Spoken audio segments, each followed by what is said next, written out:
What up? What up? Yeah, buddy. Nobody say anything. I guess I'm not supposed to. What up, everybody? Welcome back to Late Night Live, episode 35. We just lost Travis for some reason. We live? Yeah. I'll get him back. He's back.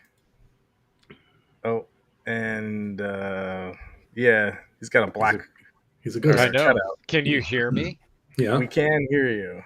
Wow, this is kind of cool. Yeah. That's kind of ominous. I know. I kind of like it. It's Halloween time. Not yet. Steps Well, Gaming close is in the chat. What's going on? Thanks for coming on to the show. Oh, there you are. Now you're back. But I'm frozen. But you're frozen. Frozen again. Hold on. Just keep clicking. Yeah.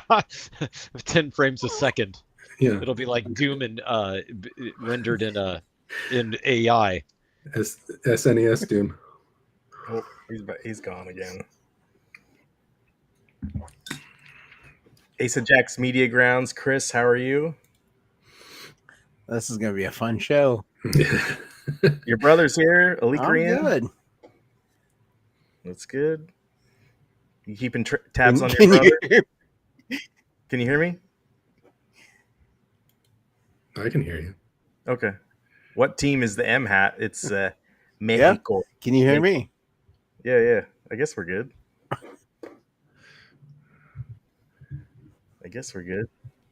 We'll find out. All right. I guess I'm a little distracted here. All right. So, and Eric, how are you, sir? I'm good. There's I'm Travis. doing well. He's a ghost. I don't know Evil what's going Travis. on there. Yeah. Black Shadow figure. You know, things are supposed to just work on the Mac OS when it comes to video and audio. Mhm. Yeah, we'll just go with that. But apparently no. Mm-mm. See, now I'm just frozen. Yeah. Hey, Biggie D's in the house. What's going on, my friend? Biggie. Are you going to Portland Retro Gaming? Yes, I believe all of us are. I just got my tickets. You got your tickets? I'll be right back. Yeah. Okay, no worries. Biggie D, get a flight and go. Yeah, Steps is going to be there. The big news this weekend, though, is PAX West. So that's what's going on This weekend, Dathan is not here. He is at PAX West right now. Well, I'm sure he went home or to his hotel, but and we lost Travis again.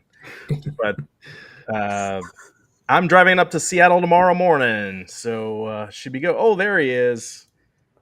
That Reser Stadium background is absolutely horrible. Well, he's not here to see your comment, Dathan. So We will let him know.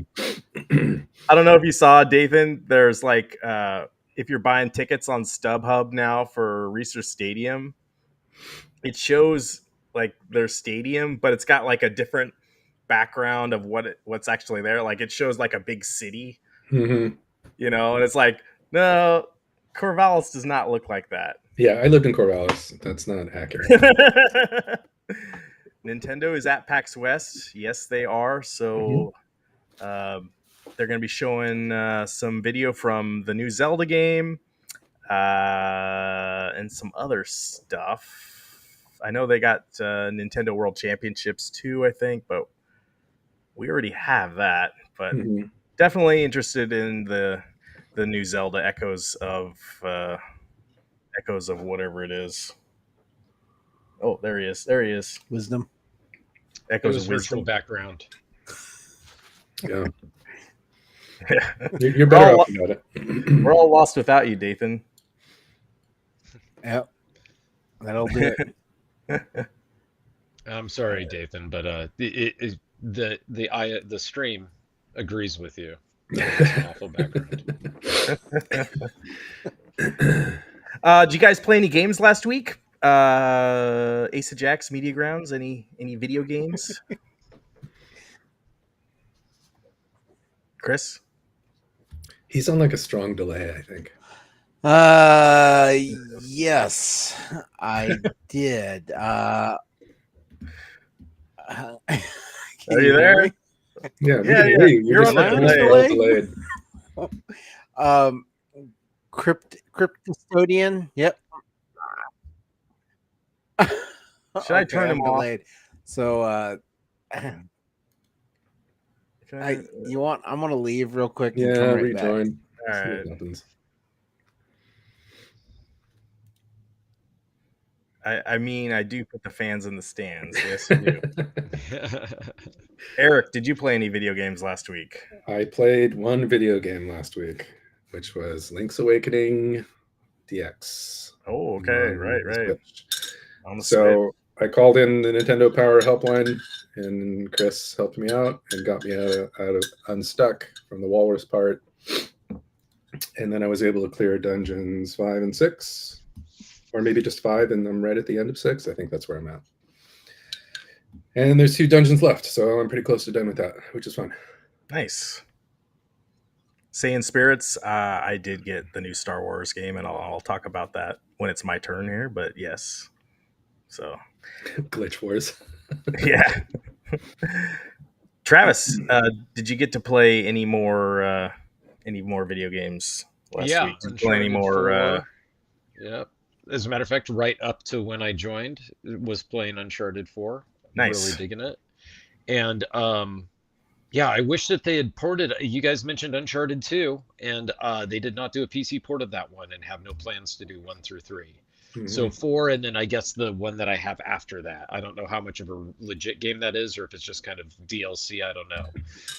And then also Grim Fandango, still playing that one as well, and got my youngest daughter into Nintendo World Champion. Oh, really? I know she got an S in one of the Mario ones that was listed as hard. So she was all proud of herself for that. And I told her that's better than I can do. Yeah. So yeah, I just thought it was funny that at first she was like, I had no interest in it. And then I watched me kind of take a couple stabs at one of them and was like, let me try. And then she just got sucked in to where I just heard her for like 15 minutes over and over and over on that Mario thing. Right? That's great. So we'll see if she latches onto it, but I think that she wants to keep trying. Yeah. Different challenges. Yeah. That's great. No, hopefully funny. she can keep challenging you, and you can keep the bar I'm going. not going to get any S's. Show, I'm just show, an A plus plus is an S as far as I'm concerned. show her our times, and then she can compete. Well, she asked about you, Eric. She asked how far you got, and I said Eric's got S's in all of them. So what's it matter? That's not true. And then she got, well, I think I said that you're bad at Mario. I'm bad at Mario. So she said, tell Eric I got an S in this Mario thing. So there you Okay. go. All right. I'm making it official on the podcast. I've been told. Yeah. I've been told. Steps Gaming says the new Castlevania Dominus collection is amazing. Highly recommended. Yes, nice. Well, I got some video to share about that. Chris, Asa Jax, are you on a time delay? Are you here with us? I don't know. Am I delayed now? you're good now. You sound good All right. now. Okay, Sound good. I'm good now. Okay.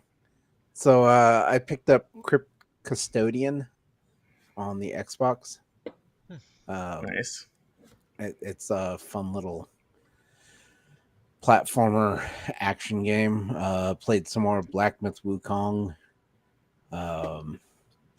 I also went back to Link's Awakening on the Switch, and I forgot where it was at, and so I have no idea where I'm supposed to go because it doesn't tell you where you're supposed to go. So I spent about 20 minutes trying to figure out where I last was at it, and finally just gave up. I don't remember what I was doing in this one. Sure. So It would be a hard one to stop, come back to like months, years later. yeah, and the last time I played it was back in 2023. So Unless you kept copious notes, which I was thinking about. I should have been writing notes for this game, but I've been so, I don't know what's the word, infantilized by modern gaming that I don't even have the first thought to take notes anymore. Yeah. No, why but that would used to be the default. That you used to need to take notes when you were playing Right. a game. Sure. But life has moved on, and I don't think that missing the note taking is anything that we're suffering from. well, I don't think so disagree either. with games that make you do that. I remember back in Hollywood Video when they were around, and you'd rent a game, somebody left like notes in there, In the back Yeah. of the manual, yeah. in the back of the manual, or they just like handwritten out like this is all the cheat codes for like Mortal Kombat. You'd open it up and there'd be a piece of paper with somebody's like handwritten like cheat codes. Yeah. I remember but the game that I took the most notes on was Ultima 5. That was constant because you were trying to keep track of quests, so you met Mhm. somebody in U and you'd be like, this person's looking for a Stein. And then somewhere way across the other side of the world, because apparently that's where that guy's Stein ended up, you find his Stein and then you boat it all the way back and give it to him. That one I remember taking the most on.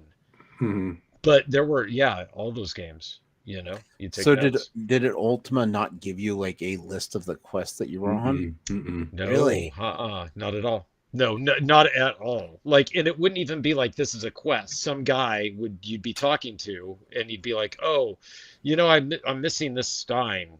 It'd be great someday if I could find it." Yeah, or there's like not no, even say that. Right. no indication that it's a quest, no marker Uh-uh. anywhere that this And is no where he reward. is, or right, yeah. The reward was just thanks. That's it, because those games didn't even have proper level ups. Hmm. Yeah. So no, I don't miss it. And that's what one of my complaints of Elden Ring was that it didn't have a quest log. And somebody was like, dude, you got to take notes. And I was like, there's a time in my life where I did do that. And now I'm glad that we don't have to in all of these games. But yeah, but I get it. I mean, in a way that's part of the work, right? Yeah. I saw that Biggie D said he's playing God of War. I agree.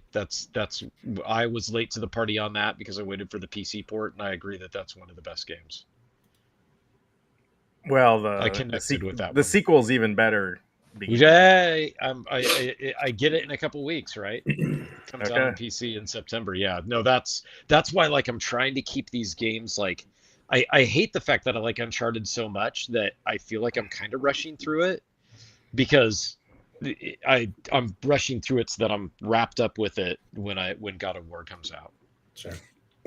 Although You're it'll probably playing- be a buggy mess anyway when it comes out, so I probably shouldn't rush to it because I'll probably have to wait 3 weeks for proper patches. Maybe not. Or they can take the Ubisoft approach and patch it so your entire save's wiped out. You know. Yeah. That used to be a thing with all these games. Yeah, maybe not. Maybe I'll be surprised and maybe it'll just launch cleanly. But we'll see. Most of the PlayStation ports have had kind of day one issues, and nothing that really kills it, but enough to where you've got to, wait a little bit for it to be totally smooth. But maybe not. I mean, it is the sequel. Maybe it'll work great. I have been playing. God, what did I've been playing? I got Star Wars Outlaws the other day, or not the other day, today. Yeah. And I played a couple hours of that, and I finally got the missing achievements I needed in Starfield. So I did the. Oh God! Now my mind's blank. The quest when you start stealing things and you get into this underground guild, and now I'm losing my train of thought of what it is, but it's an amazing side quest, and it might have been the best side quest in the whole game. But I'm glad I finally finished it. I wasn't able to finish it before because there was a glitch in the game and it wouldn't let me continue on. So, but now that I finished the game and I went back and tried to do it again, it let me do it. So, but yeah, it seems like you guys want to talk about Star Wars Outlaws. I promise a fortune for whoever can bring me her head. There'll be nowhere in a galaxy. The game is playing good. I started falling into some of the hype because the reviews I read on it were actually positive. And I like the Ubisoft open world Assassin's Creed games, and I like Star Wars, so I was thinking this would actually be right up my alley, right? But is that kind of the way that it is? You know what? I've started to like it because there is no Jedi in it, and you basically just got a blaster, you got a grappling hook, and like I'm at this part, like start sliding down things. Like this is the intro. So, and one of the first things you got to do is steal things. You got to steal stuff off people with your little animal friend, and then you get to this part, you steal a ship. Cool. That's things I think Jedi don't really do. Well, no, maybe they do this one, right? Yeah. So so far I'm enjoying it. I think, and what I've heard is it gets even better. The game is beautiful. Have you gotten to where it's an open world area, or are you still kind of in the intro stuff? Yeah, I just got to the open world. You get a speeder bike. I'm playing it in performance mode, I think, or performance favors quality or something like that. Mm-hmm. But I think you can see that the cutscenes look good. Yeah. Mm-hmm. So yeah, Dathan said he was going to pick it up. TBD if I'm going to go hit up Ubisoft Plus. How much is Ubisoft Plus? Oh, it locked up on you. Bug. Anyway, I like that effect where you can hear them and it gives an outline of where they are. That's cool. Yeah. Oh.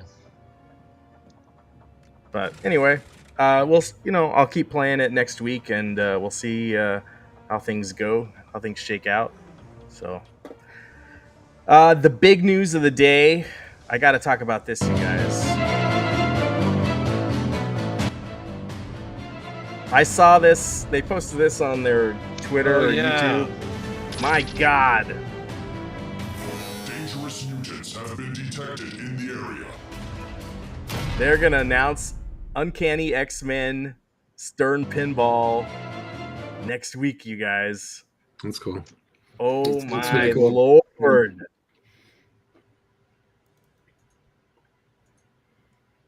How cool is that? Well, my only complaint is that the Iron Man table that they did, I didn't like. So we don't really know what I knew the they did an table is Avengers like. table. Yeah, there's an Iron Man one that's local to me, and I'm not a fan of it. Okay. But that doesn't mean that this isn't going to be good, I didn't know they did an Iron Man one. That must be an Yeah. older Stern one. I think so. Let me look it up. Released in 2010. Yeah. Yeah, that is an older one. Yeah, And yeah, they, yeah. they only made the pro version. So Yes, yeah. I just didn't But- like the play in it. Like it was just, I don't know. It was just kind of bashed the toy in the center, focused, and that was about it. I don't know. well, I mean, just looking at the table here on their website, it doesn't look all that. All that good. Yeah. So It was Look at kind that, of one like- of those things where it felt like they thought that the IP would just kind of carry it, you know, and I was worried they were going to do that when they started doing the AC/DC and Metallica tables, and oddly enough, those tables are really, really well done. Yeah, no, I have a feeling this is going to be amazing, you guys. Like, Yeah, it could you're going to be. be able to, this Sentinel's going to pop up in the middle, and one of your goals is to be able to attack the Sentinel and defeat him, and you'll be able to pick several of your characters. I bet it's going to have that RPG element that we've been talking about in these Stern tables, where it'll save your progress, the insider connected stuff. Dang, I can't wait. So I wonder if they're going to have this at Portland Retro Gaming Expo next month. Maybe that's too. It's a tall ask. It's a tall ask, but maybe not, because it seems like when John Wick, they announced John Wick, those came out.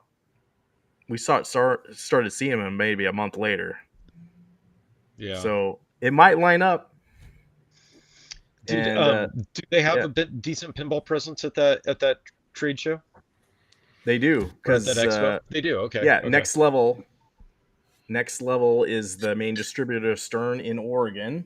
Mhm. And I'll go to I have a Next Level video for you guys today. It's no surprise that this pinball arcade located just If you guys outside haven't of been to Portland, Next Oregon, Level, has been voted world's favorite pinball arcade for 3 they just years dropped running. this. With over 600 games, including more than 625 pinball machines Steps, and if you haven't arcade been to games, Next a Level when you're up here, you need to 27,000 hit it square foot up. pop culture museum, and the largest collection of lunchboxes in the world, there is the Fender something guitar. fun for everyone.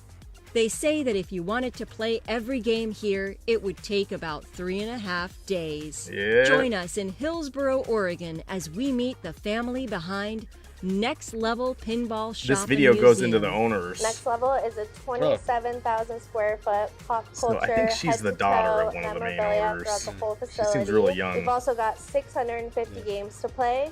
We opened this business in 2017. Yeah, Biggie D. It's a You'd never one-of-a-kind wanna leave this place. That has something that somebody can find from their childhood. Doesn't really matter your age. There's got to be something in here that you can find and enjoy, whether it's the arcades, the pinballs, or all the memorabilia on the walls.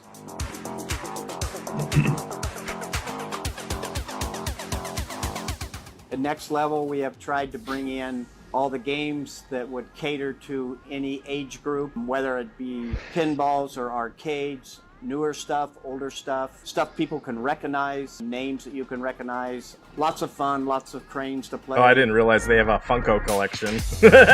Yeah. I hate those things. You know, what's cool about Next Level is there's so many different ways to kind of enjoy yourself here. So, you know, we're open, you know, Thursday through Sunday usually, so anyone can come in just single day, come in and enjoy themselves. We also get so many different types of events, and it's not just kids' birthday parties, it's a lot of like 4-year-old birthday parties and corporate events. We're getting wedding requests now. It's this place where you engage Eric, you in can a get married really there. fun, unique way. And Yeah, it's you know fun anybody? to bring your 10-year-old. It's fun to bring your like Well, 40-year-old walk down the to pinball like aisle. relive the days at the arcade. Exactly. You But never can know who you're also, gonna like, meet. Bring your corporate event here, and again, it's a way to like socialize in a way that's not. It's just so welcoming to so many different people that it loses the stuffy attitude that I think some like corporate events have, and suddenly make it this like just really cool team building event. Totally different ways to sort of enjoy yourself in your big event here.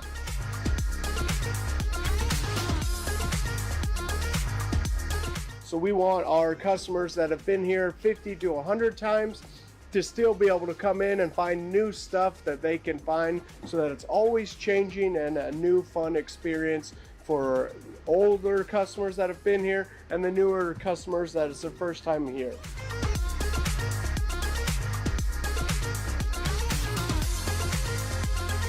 Next Level, what makes it special is hard to put into words. You have to come here to see it, to enjoy it, and to understand it. We feel it's the eighth wonder of the world. Yeah, it's pretty cool. Anyway, I'm glad I got that on there. Makes me want to go back. Yep. Yeah. All right, I wanted to cover the stuff at the Nintendo Partner Direct. You guys good with that? Yep. Let's see. I'm just pulling the stuff that I thought was cool. Here is... I'm sure that you guys have heard of this game. Anniversary of Tetris with a compilation of historic Never heard of games. it. Looks new. Experience the 1988 Famicom version of Tetris. Yeah, Biggie D, that place, it is really clean. They have just people employed that just go around and clean all the machines. And it really it does help when you have one of those places. Use special keep it moves to win looking nice. in Tetris Battle Gaiden. And more in this interactive museum, including the games shown here. Biggie D, do you like Tetris? In addition, enjoy the brand new Tetris Time Warp, where you'll jump between gameplay styles from across the series. Also at Portland Retro Gaming Expo, they'll have the You can Tetris also World watch Championships, new so if you documentary want to try clips it about out. the history of Tetris and There its you go. key players. I think the Game Boy version is my Tetris Forever. go-to I version. think it's mine too. Switch this year. It's for me. It's a Tetris Effect in Plus, VR. the NES version of Tetris is coming to Nintendo Switch Online this winter. And I be on the believe lookout that's for a future. I believe that's a Digital Eclipse game. So I like supporting those guys. I'm gonna get Tetris. Love this game. Sweet. And then they announced this Castlevania game. I never had a Nintendo DS, so I've never played any of these games. Chris, have you played these games? I have not. I didn't have a DS either. I had the 3DS, but I don't think I ever played any of these. Yeah. So these are you can buy this right now for $24.99 on Xbox, Nintendo, PlayStation. There's a physical version coming to limited run, but you won't get that till next year or 2026 or whatever. But I like how they did, they got the dual screen on the side there. They had to figure out a way to incorporate it. Yeah. Otherwise it wouldn't work. Steps Gaming says, I've never played any of them, but I will tell you they are amazing. I bought this for Haunted Castle remake, and those games are all great. Yeah, See, and I'd never heard of Haunted Castle. And it was apparently an arcade game originally. Yeah, I've never seen it in an arcade either. I do like the fact that you can change up how the screen looks. So if you want it to look like the original DS version, you can have like the map on top and the screen down below. Right.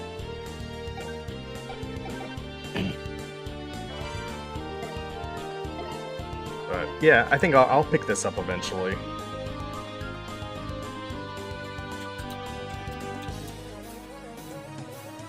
I love those graphics. The Symphony of the Night style.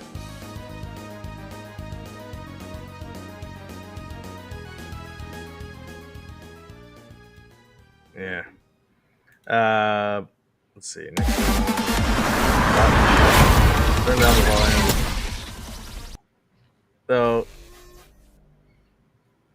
Chris, were you excited about this at all? I know I was.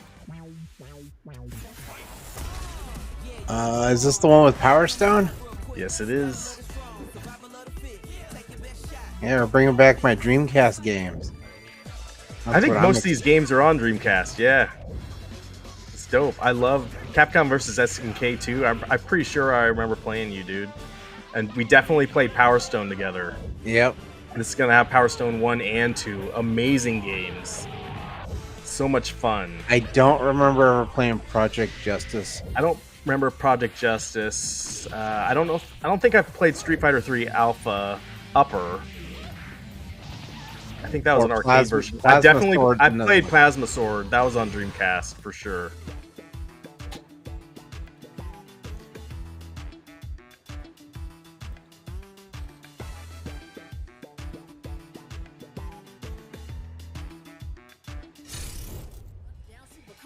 So cool.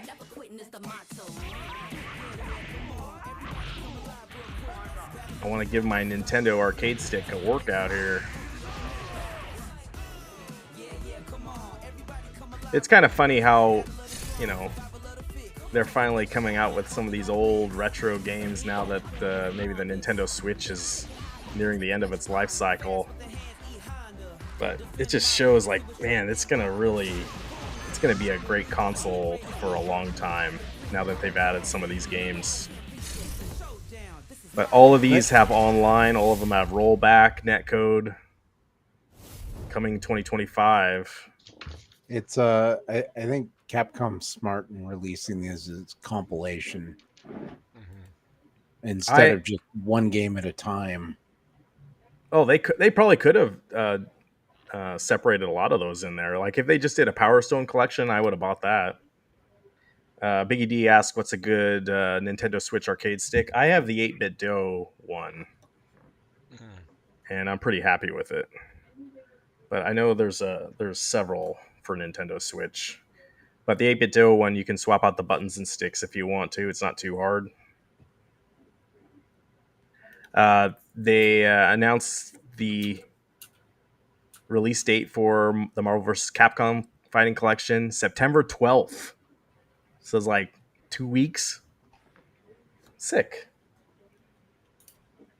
So, Chris, you got to get that. Yep. I know we always say like when like the college football game came out or whatever, we're gonna do Dynasty and whatever, but we never hook up for about like, man, we got to play this. And if any of you guys, in the chat wanna fight me, I'm down. Ali Korean says, I think we are also seeing these classics getting re-released because that report at GDC earlier this year about gamers going back and playing older titles instead of newer titles made them act. That's easy money for them. It's low-hanging fruit. People want this. There was a huge demand for this. Oh, are you serious, Dathan? MV Marvel vs. Capcom Collection is available for demo at PAX. Is there a long wait there? I'm going to take video of that tomorrow. There probably will be a long wait. Hell yeah. Because last year you could play Tekken 8 before it came out. And it seems like there was another fighting game that they had. Tekken 8 was the big one. I remember that. Yeah, go where your customers are, for sure. Let's see. I know Dathan. Let's see. They just released this video for the new Zelda game. Dathan, in the chat, if you want to just give us your general impressions of it. Sounds like you were able to play it for 15 minutes earlier. Yeah, we can talk about the GameStop retro stuff too.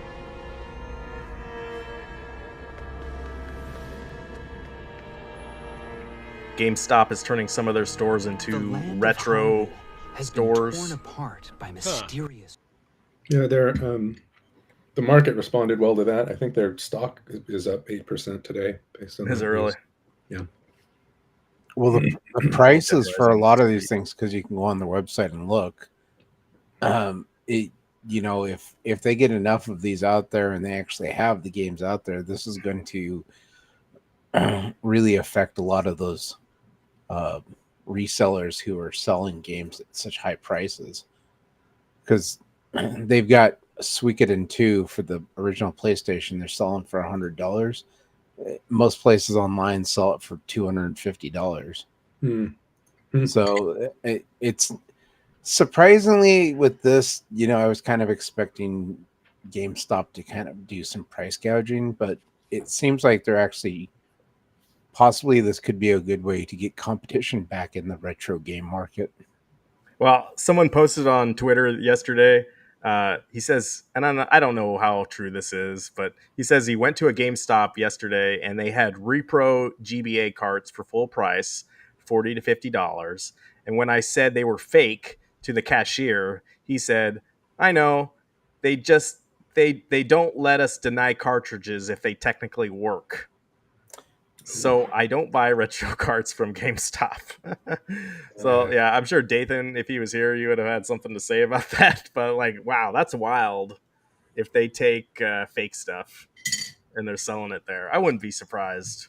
I hate GameStop. Even if they had a policy of not taking fake stuff, what are the odds they'd be able to train their employees effectively to reject them? Exactly. Yeah, and I mean, how do you know? If you were to ask me to point out a fake Pokemon Game Boy Advance cartridge, I couldn't tell you what one looks like. Yeah. It's a big ask. I would look at it and go, oh, hey, cool. It plays. It's Pokemon. It does everything it's supposed to. So to me, it's the game. I don't know. I wouldn't step foot in a GameStop. I haven't in a long time. But why not? They become too pushy. The last time I was there, it was all about signing up for their pro membership and oh, hey, what else can we add on? And it's like, I'm just here to look. I don't want to buy anything unless I find something that tickles my fancy. They just have a lot of Funko stuff in there, expensive toys you never want. I bought games there. What really pisses me off, I want to buy a new game and they take the discs out of the game so they're not sealed. Yeah, that's right. Cool. And then they sell it back to you. Yeah. And I think Dathan had a story he got a game that was used or something, but it's man, it's that just pisses me off. Why they're afraid of theft or something. So what do we? I didn't read any of the press releases about the GameStop retro stores. Are they separate stores dedicated to retro gaming, or are they just a corner inside of normal GameStops that says retro games? Or do we even know how the experience is going? What it's going to look like? Look like a smelly GameStop. Yeah, I wonder if are they picking their underperforming stores, or are they picking their stores that are doing really well? And it seems to me they wouldn't do the whole store, but maybe I'm wrong. I don't know. I guess we need to go out into the wild to find out. Yeah, I just read the headline saying they were doing it, and then I checked the stock price, but I don't know what it's going to what the execution will look like. Because if they get rid of all of kitschy pop culture stuff that I mostly don't care about, like Funko Pop, and just dedicate a store to retro gaming stuff, and those employees are trained differently than general employees to differentiate between fake products or reproduction products and the real thing, then that could be a compelling retail experience for someone like me. But I generally assume I'm not the target audience for retail experiences, so I doubt very much that it's going to look like anything I want it to be. Yeah, it's probably going to be like the Toys R Us that was brought back into right. Yeah, a section of Macy's has Toys R Us. Yeah, and you walk in and you're like, yeah, finally Toys R Us is back, and it's maybe 5 feet of shelving, and you're like, what is this? Yeah, this is not the same. No, I agree. It's not the same, but I will say the Toys R Us section of whatever Macy's, if it's Macy's, is better than no Toys R Us. There were some shelves in there that I was like, oh, that's cool. Leakerian says they're just a corner inside GameStop. No sign either right now. Okay, yeah. I asked them if they're going to re-merchandise, and the employee told me no plan to change the layout too much. Well, So they need to do probably something. So if their stock's up, I guess that's a good sign. Maybe they'll have a VHS collection for Chris. Mm-hmm. Mm-hmm. Yeah.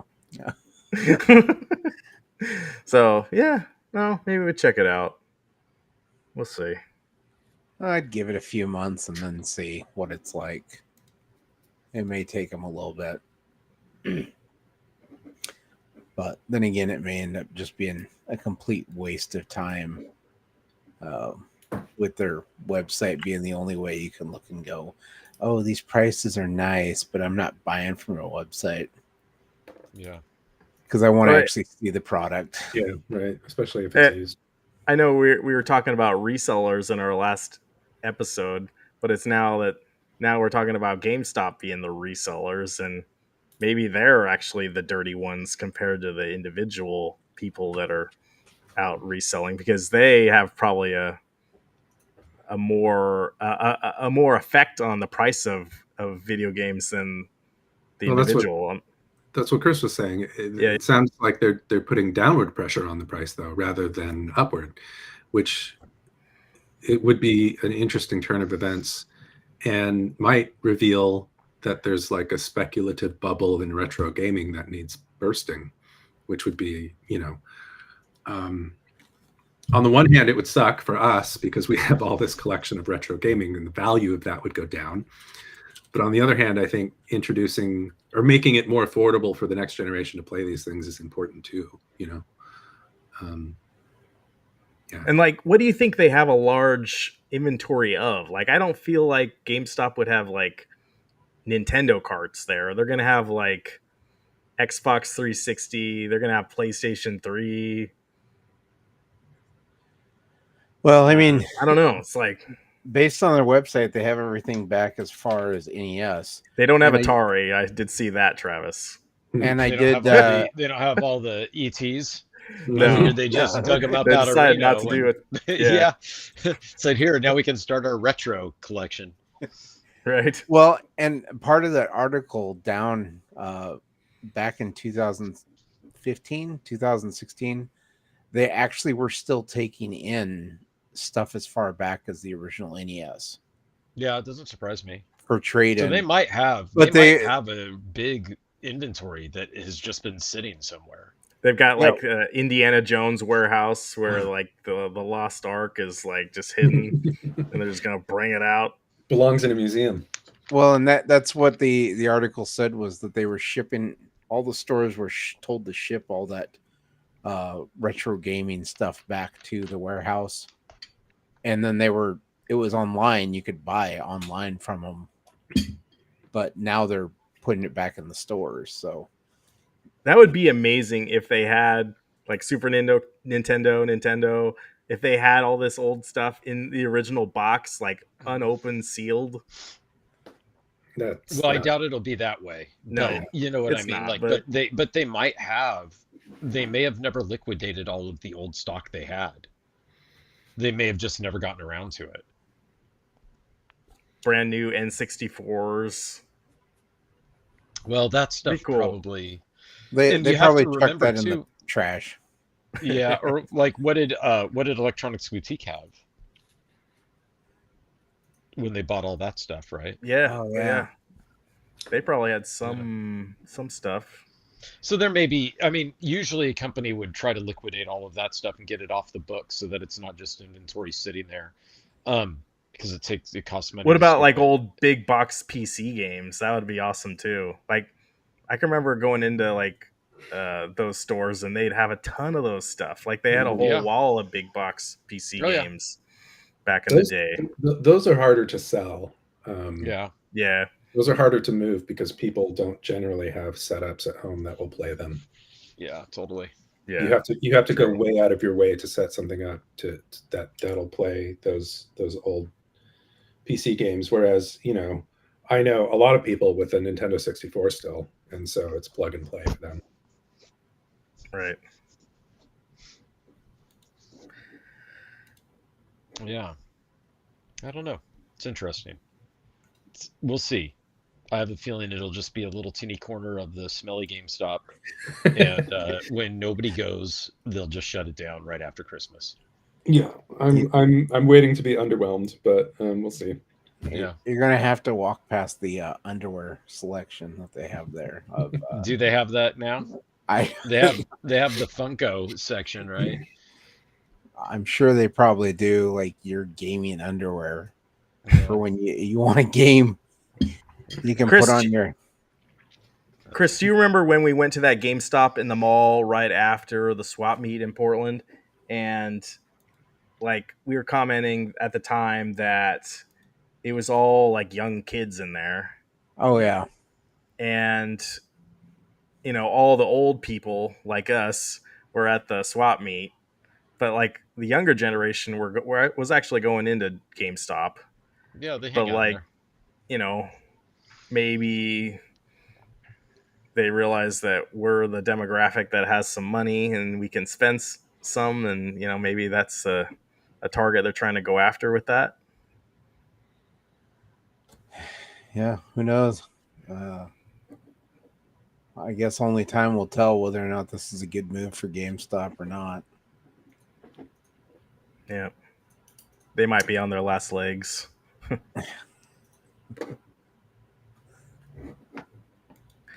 Let's see. I saw New Wave Toys is coming out with Crystal Castles, a little machine. We could talk about that a little bit if you want. Arcade One Up got $20 million in cash, so maybe they're going to be putting out some stuff. Why is my background? I'm just going to change my background, you guys, because like it just keeps stopping. I'm supposed to have like a moving background. Oh, it's background just freeze. Yeah. This is done.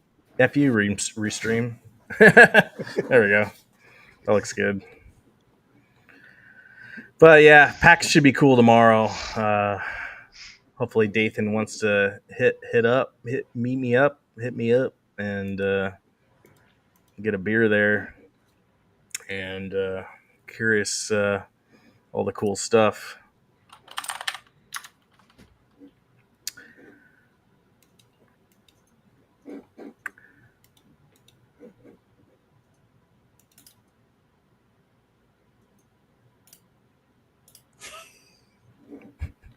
I'm gonna play that when Chris stops talking. Nobody say anything.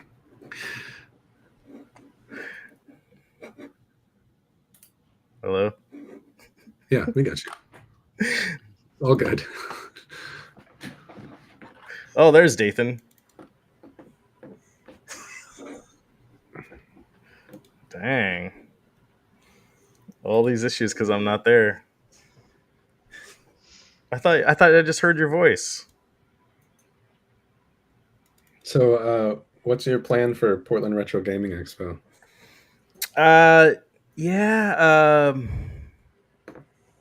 Definitely want to go there on that Saturday. If you guys are still in the chat that are going, might go on Friday. I'm deciding if I want to bring my son or not, and maybe Friday go there that night and just like kick back and play pinball all night until they close. Friday, I think I'm going to be there Friday. Saturday's going to be rough for me because there's like 2 other things that I want to go to in the same day. So it might be late at night, you know, just the last couple hours, or it might be a brief window of time in the afternoon. But I heard this year on Friday the booths are the vendors are open. It's not just an arcade like it was last year. So I think being there on Friday, if you're looking for anything rare, would be the time to go. I wish I could go on Sundays, but I work on Sundays. But if you want a deal, that's the day to go. Yeah, to. It's Sunday, the last day. So I'll probably Friday, Sunday be there, and then Saturday we'll see.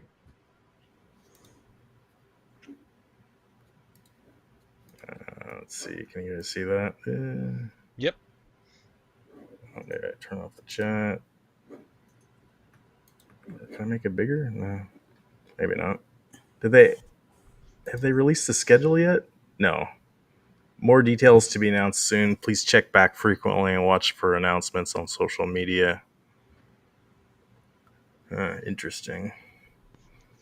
Panel descriptions? Yeah, nothing. Okay, they did release the exhibitor list. A lot of it's like just small stores. Atari's going to be there. 201. Huh. I don't think Atari was there last year. If you see something, CGC video games, that's Dathan's favorite. Coastalvania. A lot of like little small things. Dark Horse Comics. I'm thinking that's what that is. Really? I haven't even looked at this list yet. DK Wilds. A lot of people hate them. Yeah. Why God. does that ring a bell? They're you can buy retro games from DK Wilds, and they blatantly overcharge people. Okay. And so just controversy, probably, that I've heard. Yeah. Okay. Dream Quest games.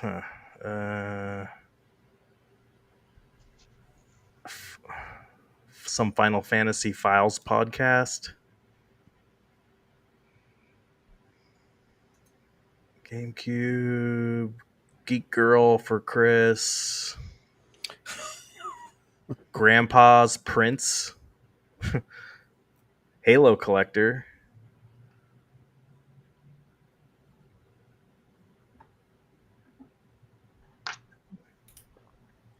Jurassic Games. Limited Run Games is going to be there. Mm-hmm. They're also at PAX West. Dathan, if you're in the chat, does Limited Run have anything good to buy at PAX West? I'm guessing they don't, but I'll check them out. Atari Old has school. the 7800 Plus coming out in November, so that's probably what they'll be pushing. Oh, they might have that. Yeah. Pat the NES Punk is going to be there. He's got his book to sell. Pink Gorilla Games.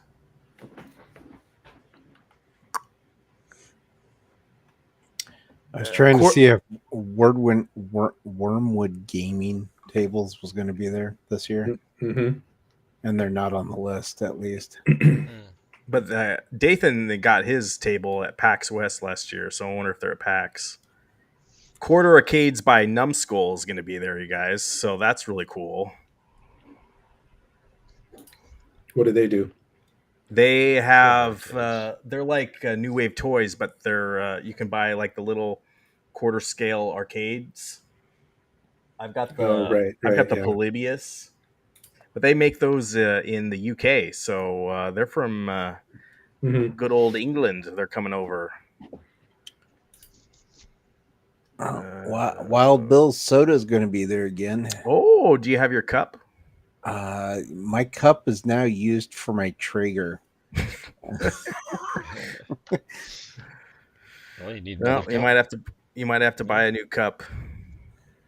Oh, I might. Wormwood skipped PAX this year. Oh, okay. Well, I guess it's good Dathan got his table last year. Star Wars artist Jason W. Christman will be there. Yeah. You know who he is? I'm sure he's a nice guy. I have no idea. Wild Bill Soda.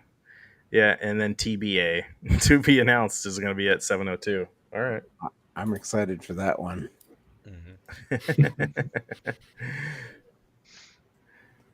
Yeah. It's interesting. They got your money and they ran, Dathan. No, I wonder if they've gotten enough orders now to the point where they're actually a little too busy to show up at these things currently. I don't know. Dathan shared in our group chat that he bought a Mega Man card game or a role playing game, board game. It's a board game. Yeah. Yeah. So that's cool. We played the first one, and it was interesting to play a board game that felt like it was capturing what it was like to play a video game. Yeah, I thought they did a pretty good job. So I'm interested to see what they change in this second version. Dathan, did you go to I think at PAX they have a whole level of the show dedicated to board games. So I wonder if that's where you got that. I wonder if they have other old video games they're turning into board games. That's cool. Now, do you have the little figures from Mega Man, the board game, or is it just like cards? I don't remember what the old version has, and I don't know what the new version has. I think at least the Mega Man figures were there. I'm not sure if the bosses were figures or cardboard. Okay. It's just one of those where there are like so many board games out there nowadays, and so depending on who's making them and everything, they can be really fun or they can just be the worst experience ever. It's true. Says he did get it there. Yes, they also make a Sonic one. Ooh.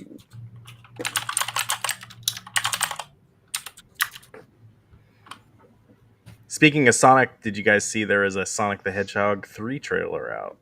Yes. And Jim Carrey is going to be in it, and voicing Shadow is good old guy from The Matrix. What's his name? Keanu Reeves. Keanu Reeves. Yeah. You guys said that first one was actually legitimately a good movie. Yep. For the first Sonic is good. Is good. Huh. The second one was pretty good. The Knuckles TV show that they did on Peacock was actually pretty funny. Oh, okay. I haven't seen it. But yeah, I'm kind of excited for Sonic 3 based on that trailer that they released. Okay. So I don't know. It is kind of funny to go from your first trailer you ever put out for Sonic, the original one, was memed so hard by the fan base because of how bad Sonic looked. Right. They went back and they're like, "Oh, we're changing the design," and people are like, "Oh, looks more like Sonic," and then it's like, "Oh, this is actually a pretty good movie," and it's like, sometimes movie filmmakers actually listen to the audience and go, "Hey, let's make some changes," and those changes actually work for the better. Yeah. Well, do you remember when the Mario movie was about to come out and everyone was complaining about Chris Pratt voicing Mario? Yep. But it actually kind of worked. So, sometimes they don't listen to the audience. I don't know. It's just like the negative people out there, they just feel like, they can just find something negative about these things and just go on a rant. And it's like the same thing with that Star Wars game that's out right now. It's like, man, this game's so woke and all this, and like, how can they do that? Blah, blah, blah. Like, have you actually played the game? No. It's a lack. Shut up. It's a lack of context for a lot of these things. It's like some of the articles for Black Myth Wukong were like, there are no females in the game, but there are like females in the game. Like there are bosses you fight that are female. And it's like, if you actually read the article, the person's like, I only got 2 minutes into the game and then gave up on it. And it's like, you got to play it. Was it Black Myth Wukong or some other game that they saw that when you're creating your character, it had pronouns in it? And you saw the pronoun, like, oh my God, they're woke. What are we doing? I've got to let's throw this game away. Oh, my God, how could they put that in there? Like, who cares? Jeez. There's so many of them nowadays that What have the that. But seriously? you know, I did see the article that Sony had announced that they're raising the price of the PS5 in Japan in order to make up for the loss they're going to have from Concord. That's an amazing. Well, I didn't hear it was due to Concord, but yep, they're the whole thing about the current generation of consoles. They're not going down in price; they're actually going up. With the Nintendo Switch, they've stayed the same, so it's like the same price you would have bought it for in 2017. It is today, which is still wild. But like, you know, usually when a console comes out, the price goes down. This generation, the price has gone up. Now, it's going to be interesting when we see the sales results from this month, next month, when we see Xbox has not raised their prices yet. So in Japan, so I wonder if you're in Japan, you might be more inclined to buy an Xbox right now. Yeah. So hopefully Xbox is not stupid and raise their prices just like Sony does. I think that the loyalty runs deep in Japanese culture when it comes to consoles, it seems. Yeah. Handhelds. So for handhelds? Yes, handhelds, because the console is only, from my understanding, Japanese culture is the console is primarily in the main living room space where everybody hangs out. So they don't really own consoles because it's the main reason why Xbox has had such a hard time entering the Japanese market, and Nintendo has thrived in that market because the 3DS has sold gangbusters because people play their games on the console or the handheld. On the handhelds, yeah. And the Switch has done the same thing for them. So interesting. Well, yeah. I think Sony sense, PlayStation 5 is pretty popular in Japan. I think they've sold quite a few there.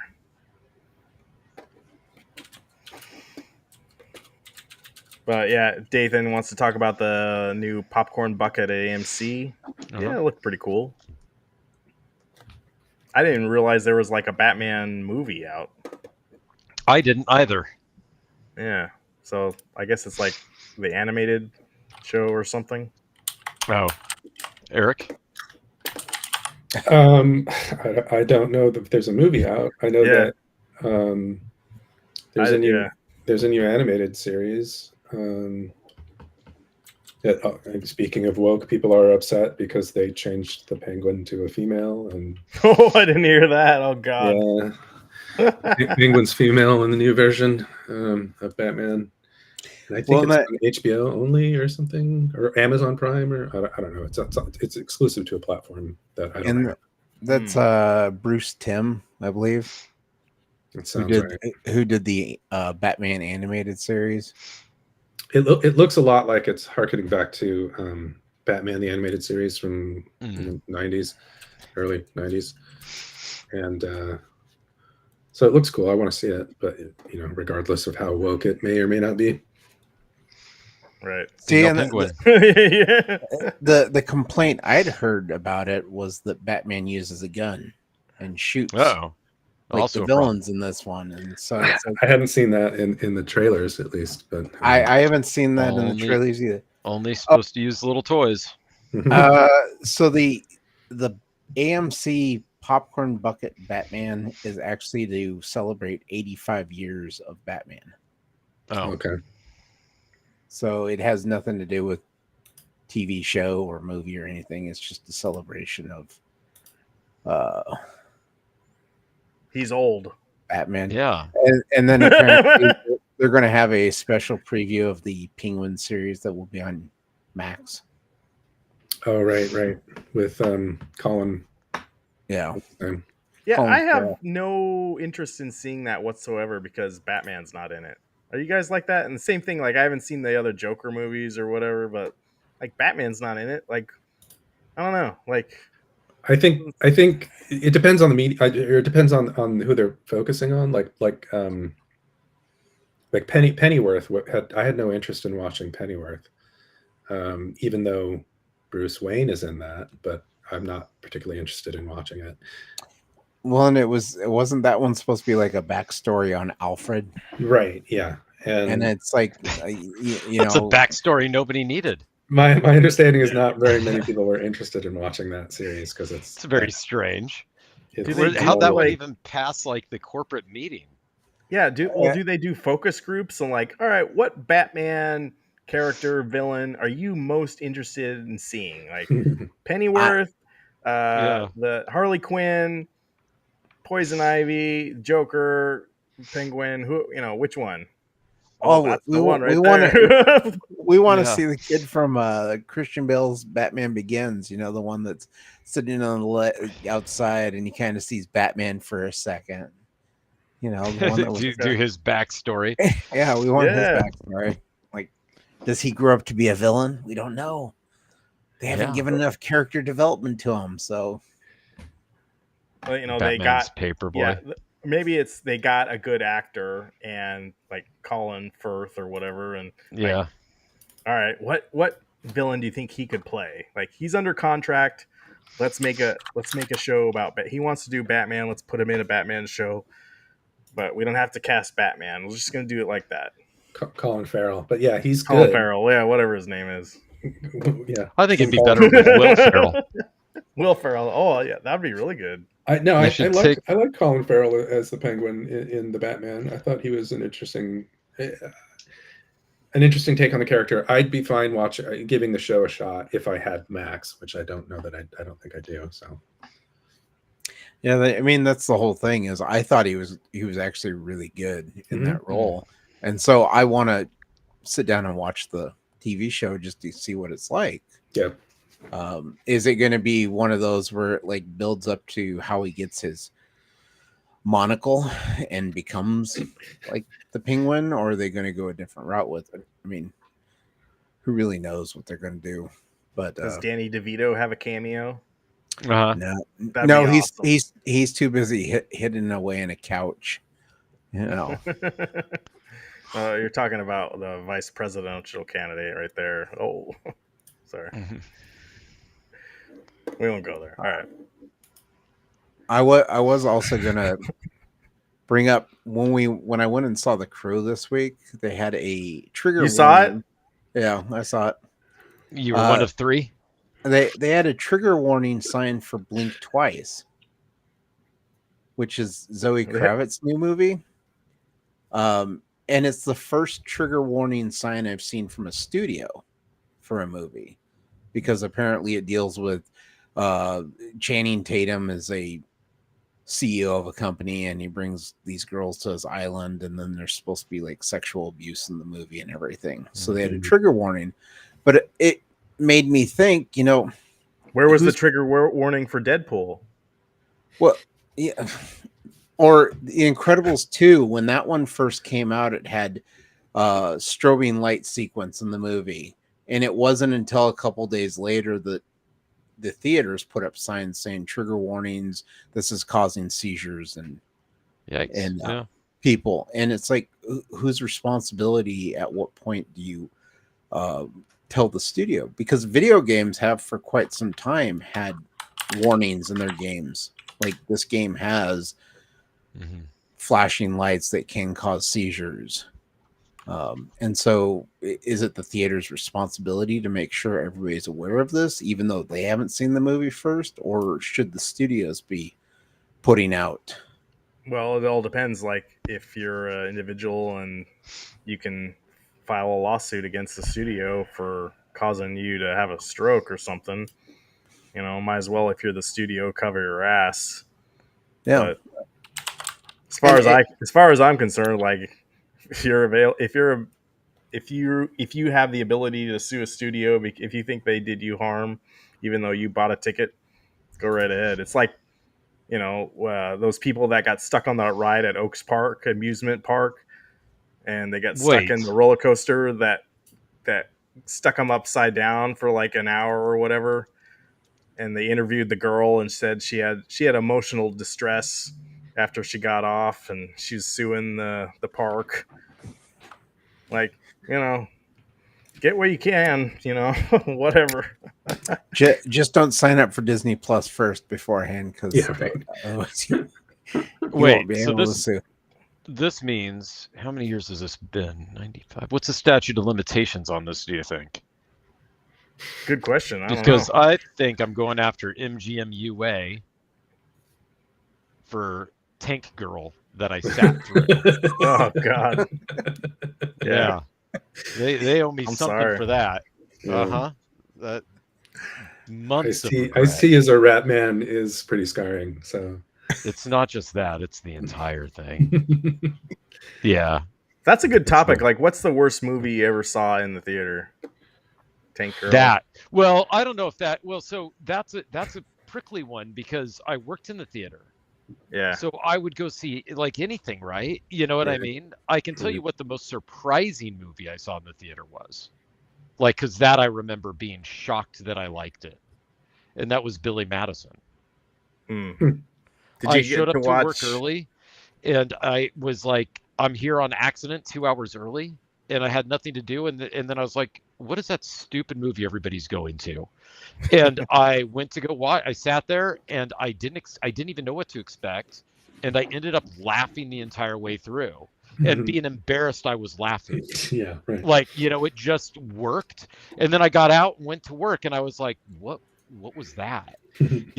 And so no, to this day I still say that's like one of the most surprisingly, to me at the time, good movies. Like, I enjoyed it.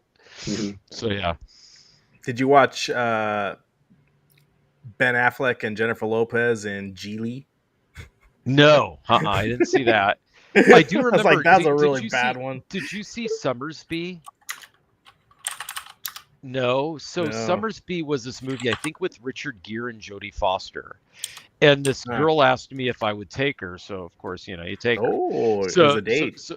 No, it was actually a friend. But, because, if you work in that theater, everybody asks you, like, hey, I don't want to pay for this. Let's go see it, right? It's why I saw Pulp Fiction like 4 times in the theater.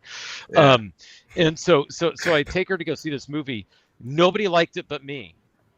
Like, people were mad, and there were all these olds leaving it, and they were mad, and they were like, well, that was a waste of a Sunday, like that sort of thing. And I'm going to spoil it, because if you haven't seen it now, the limitations are out. But it's because at the end, Richard Gere's up for some crime he didn't commit, and he's on the gallows pole, right? And Jodie Foster is going to prove he's innocent, and he gets hung. And then the movie just ends. And so all these people that were there for this nice Sunday romantic film or whatever, like this classic romantic film, it ended up being bad. And so they were all super mad. And I was like, this is great. What do you mean? This is great. You don't expect that to happen, and it just did. So, yeah, I think that would be one where a lot of people didn't like it. I'm with Nathan. Yeah, Kung Pao Enter the Fist. You saw that in the theater, though? I thought it was very, very boring. And like, it was too slapsticky to be funny to me. It was annoying. I was annoyed. Maybe I was in a bad mood or something, but yeah. Oh, it's so wild, because Kung Pao Enter the Fist I'll still watch every now and then. Yeah. Okay. The slapstick humor is something that I guess just it gets to me at times. Sure. And, we ended up watching one called Hundreds of Beavers, which is like a modern day Three Stooges, where it just follows a guy who's trying to get beaver pelts because they essentially destroyed his keg making business and everything. So he becomes a trapper, and instead of using actual animals, it's just people in animal costumes. That's pretty rad. I'm not gonna Google Hundreds of Beavers furries, because that's what it sounds like. Yeah, it should do in order to find this film. I was gonna say, though, there is a great documentary about the life of beavers on IMAX, I believe, and it's not an adult film, but it's like a real legitimate documentary about beavers. It's actually pretty good. I'm still trying to think, like, worst movie, though, because I know that there had to have been. I fell asleep in the second Lord of the Rings movie. Like that one was hard to stay awake in. According to Google, the top 10 worst movies of all time are the Garbage Pail Kids movie, the Star Wars Holiday Special, but I didn't think that was a movie. That's not a movie. Battlefield Earth. Yeah, I remember that one. Okay, haven't seen that. That looked like garbage. Plan 9 from Outer Space, 1957. Doesn't count, yeah. Troll 2. Yeah. Seen it, yeah. Jaws: The Revenge. The Last Days of American Crime. Gold Diggers. Super Babies, Baby Geniuses 2. I think I've seen Baby Geniuses 1. That actually sounds... That's got to be good. And Pinocchio, 2002. Okay. Interesting. I think that one's the one with... I wouldn't mind going back and watching Battlefield Earth. I would. Yeah, Roberto Benigni. That's the Pinocchio that had Roberto Benigni. That one was pretty bad. Yeah, I remember that. Worst movie though. I mean, like, that's Rotten Tomatoes has their own list too. Yeah.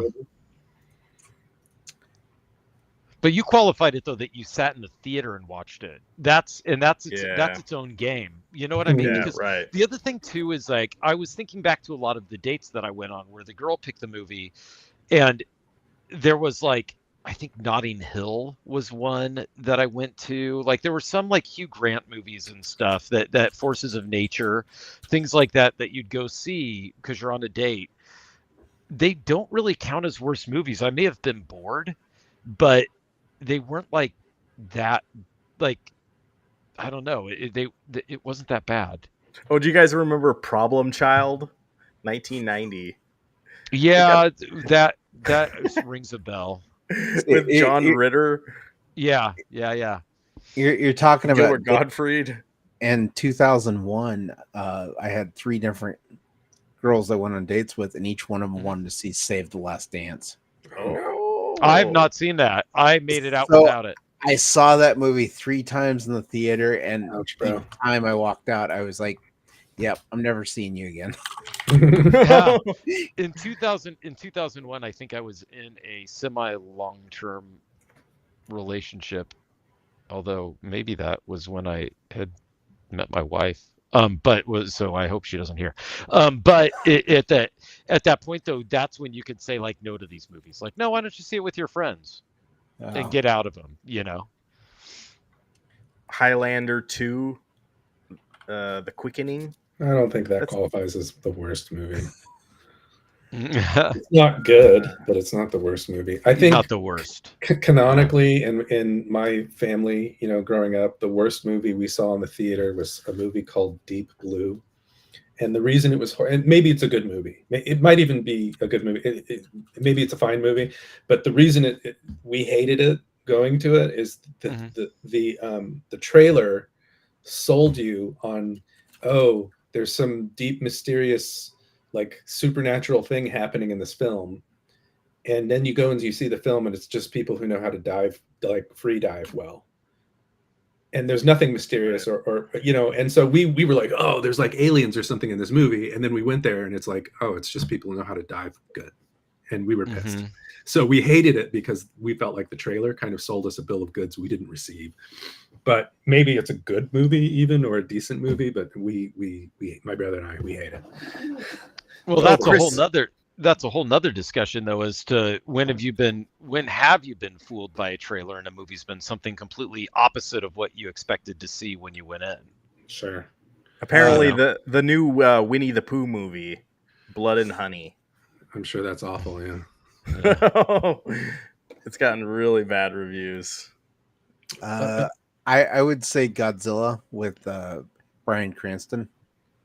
That wasn't horrible. No, the movie was good, but I'm saying as far as like, is that the one with Matthew Broderick? No, that's 98. Yeah, I'm talking about Bryan Cranston. 97. The trailer makes it look like Bryan Cranston's the main human throughout the movie, and he's only in it for like what, 15 minutes? Yeah. And so Yeah. that's one of those where the trailer was using a bigger star to kind of push it. Yeah. It was kind of bait and Yeah. switchy. Yeah, bait and switch, right? Elite Green says, I love Kung Pao. Definitely a good litmus test if you can be entertained by dumb humor. Yeah. So I think the dumb humor malign for me is Airplane. I love Airplane. I think it's hilarious. I think that there's a lot of dumb jokes in it, but they're good to me. Don't call me But they're Sean. not like sight gags, and they're not slapstick mostly. It's There are sight gags in it too, though. There are some, but I mean not overly used. But it's not like everything like it is in Kung Pao, or feels like Kung Pao was. A lot of the jokes that stand out to me from Airplane are like puns or whatever. Like there's a problem in the cockpit. Oh, the cockpit, what is it? It's a little room in the front of the plane, but that's not important now. Like stuff like that. There's no sight gag there. It's just a play on words. Right. So that's the kind of dumb humor that I'm willing to get on board with. But if it's physical, like the Three Stooges or whatever, it's rough. It's rough It for me. loses, yeah. I find it one of the things that I find interesting about movies like Airplane. The Jerk suffers from this as well. Is when they're too funny, you grow tired of them being funny. Yeah. Because like for the longest time, I thought that The Jerk was only really funny in its first act. First half, right? And then I saw the second half randomly on TV and laughed at a whole bunch of stuff that I had never laughed at before. Right. And it's because I was so tired of Just laughing humor at fatigue. the jokes. I get it. Yeah, I humor get it. fatigue.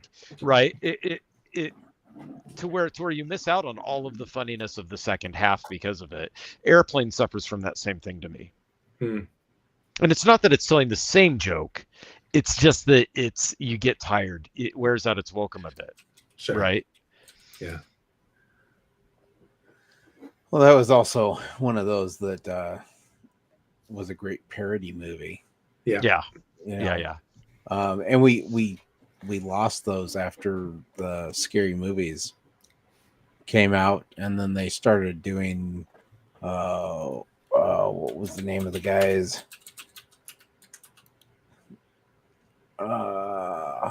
Trying to think of the directors and writers.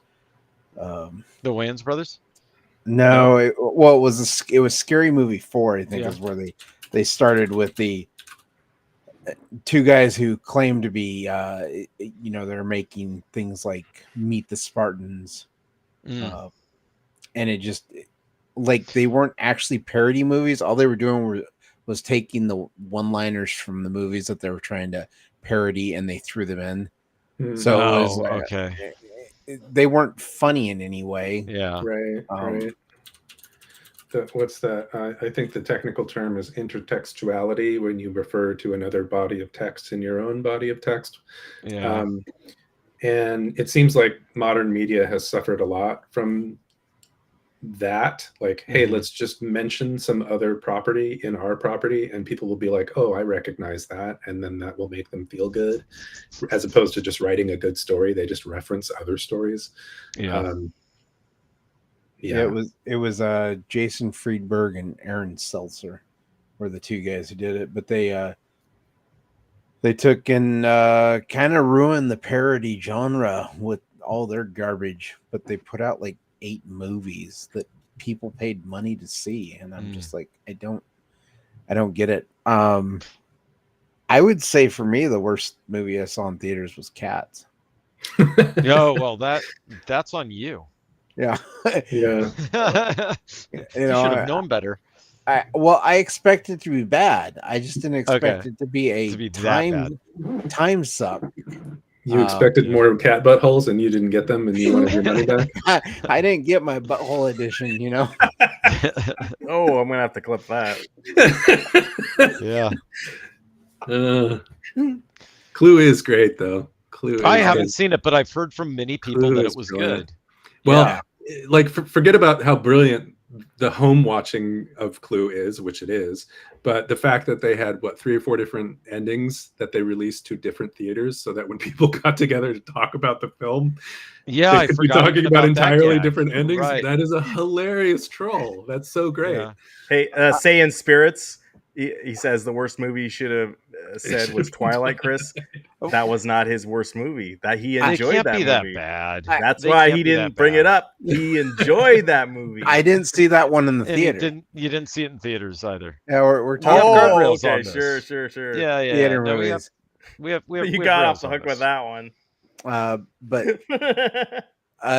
movies that put me to sleep: Titanic and Blair Witch Project. I fell asleep. Yeah, I in the know theater. that's weird. Those That's the crazy. only one that I can think of was that Two Towers movie. Yeah. Oh, Lord of the Rings. Yeah, because the first Lord of the Rings should have put me to sleep, but I saw it at like 8 a.m. It was one of those things. And then because nothing happens in that movie, they just walk Yeah. and find other friends to walk with. And Well, then when you think there's going to be some action, it just goes away and they just keep walking, and then they get on a boat. I started falling asleep in the second Transformers movie, the Dark Oh, Moon yeah? one. That was so bad. I know that's probably Dathan's like favorite movie, but Is that the one with the robot balls? it might have been. I was I was like half asleep. I think it's the one where Shia LaBeouf, he goes to college. I'm embarrassed to admit that I fell asleep during Hellboy 2: The Golden Army. But in my defense, I think we had 2 tall boys of Pabst in the theater, and then went to my car to do pulls of Jameson, and then went back into the theater. And by that time, it was sleepy time. That's pretty cool. Well, I get home from work now. If I stop off and get me like wings and a beer, I'm like out. Yeah. So there's no way I'd be able to watch a movie. Yeah. It was like college era days, and yeah, I couldn't hang anymore. Saying Spirits can confirm it was the movie with the Devastator balls. Yeah. That's Yeah. that was one of those that Michael Bay. Yeah, you know, it's too genius. bad because the did you guys watch Bumblebee? Yeah, I liked it. It was Never saw it. good. It's good. And then No balls, though. Transformers Rise of the Beast wasn't too bad. But I think because of the Michael Bay movies, there was like a fatigue with the Transformers series. Yeah, Mhm. yeah. At least among a certain group of us who like Transformers, yeah, we were Michael Bay'd out. Good thing like none of us are like big Transformers fans. That would have been awkward. So oddest, how about oddest movie you saw the most times in the theater? Because that one I know too. The most times. Like which one did you see the most times in the theater? If you've seen a movie many times in the theater, that's like odd that you did.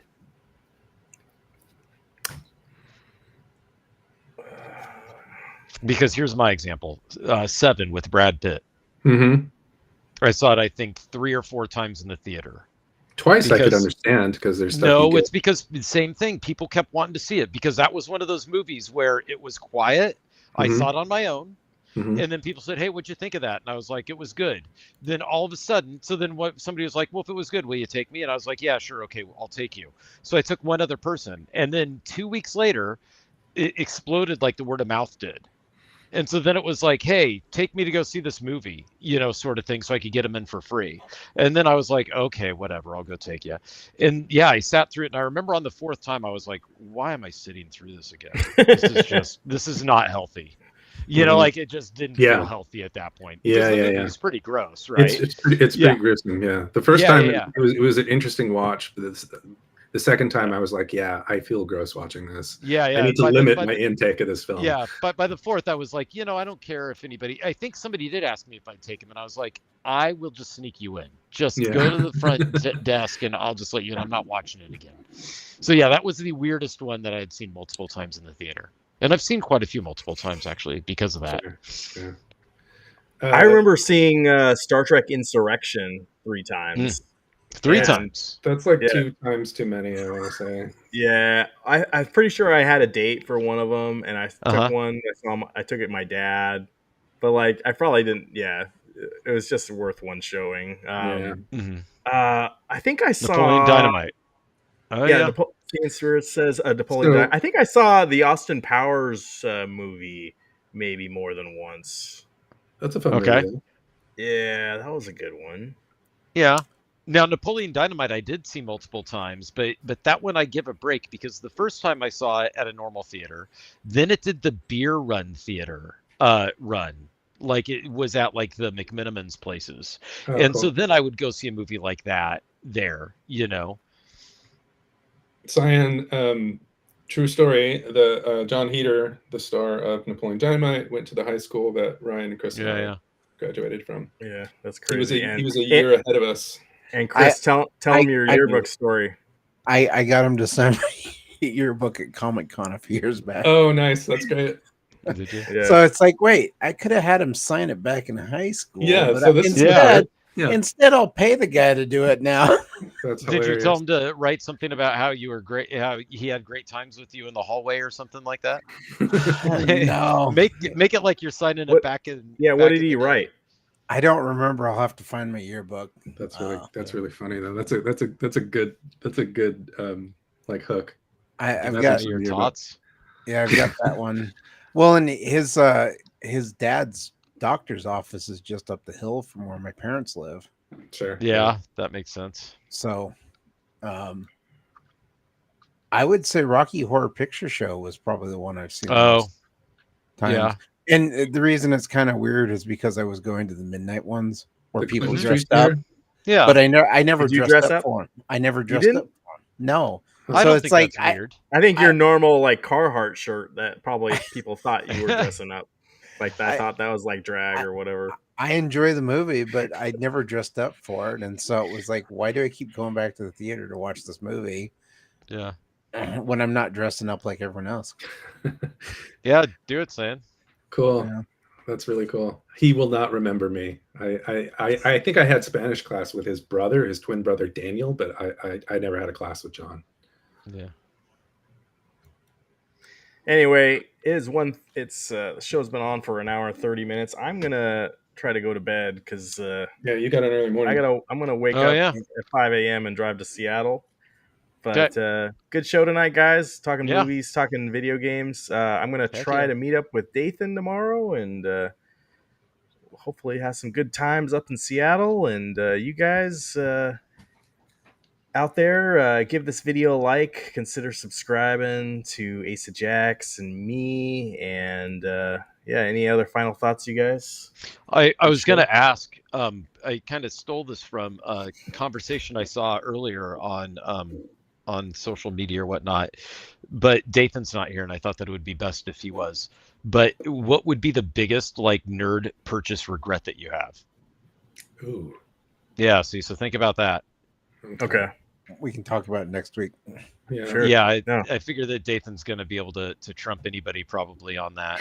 Like, Well, he you know, actually goes bring out and something buys so, yeah. it. Yeah. Yeah. That's what I mean. So yeah, it's got to be something that you purchase that you're like, yeah, actually, this didn't work out well. I could probably think of Buyer's something. remorse, right? Mhm. Yeah. Mhm. Okay. Sounds Yeah. good. Yeah. Seeing Spirits, thanks for staying till the end, bro. We appreciate Yeah. it. It's late. We're Have a here. good night. Yeah. All right. Have a good night, guys.